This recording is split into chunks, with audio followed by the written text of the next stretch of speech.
They're all beggars. వారందరూ అడుక్కునేవారే. And in my lifetime I heard only one man in this country who spoke against it.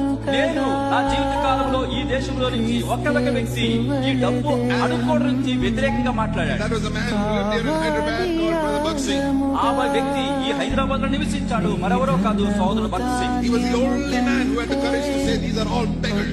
కనుక ఆయన ఒక్కడికే ధైర్యం ఉంది. డబ్బులు అడుక్కునే వారందరినీ కూడా ఈ క్రైస్తవులకు చెప్పాడు, వీళ్ళు భిక్షకులు అడుక్కునే వారని చెప్పి. I thank God when I was 23 years old I got to know this man of God. దేవునికి స్తోత్రము. నేను 23 సంవత్సరాల వయసున్నప్పుడు ఈ గొప్ప దైవజనుడిని నేను తెలుసుకోగలిగాను. And the thing that challenged me about his life was his attitude to money. నిజానికి అతని జీవితంలో నాకు సవాలు విసిరింది ఏంటయ్యా అంటే డబ్బు విషయంలో ఆయన ప్రవర్తించిన ప్రవర్తన విధానమే. But in my entire life I've never heard any other Indian who speaks like him about these beggars. Bakht Singh వలె మాట్లాడి ఖండించినట్టు మరొక మరి ఏ భక్తుడు కూడా భారతదేశంలో జీవితంలో ఇంతవరకు కనపడలేదు. He was a prophet of God, but we hardly have any prophets in India today. నిజానికి ఈ భక్త్ సింగ్ గారి ఖచ్చితంగా దేవుని యొక్క ప్రవక్త, కానీ మనకు భారతదేశం యొక్క ప్రవక్త ఎవరు లేరు. Multitudes of beggars, but hardly any prophets. మరి విస్తారమైనటువంటి గుంపులు కొనిది ఆ యొక్క భిక్షకులు ఉంటున్నారు, కానీ దేవుని యొక్క ప్రవక్తలుగా ఎవరు లేరు. Beggars on television, beggars in Christian organizations. క్రైస్తవ సంస్థల్లో భిక్షకులు ఉంటున్నారు, టెలివిజన్ లో అడుక్కునే వారు ఉంటున్నారు. Look at so many Christian workers in India today. భారతదేశంలో అనేక మంది క్రైస్తవ పని వాళ్ళను చూడండి. Most of them never did a secular job in their life. అనేక మంది తమ యొక్క జీవితాల్లో ఆయన ఉద్యోగం చేసిన వారు.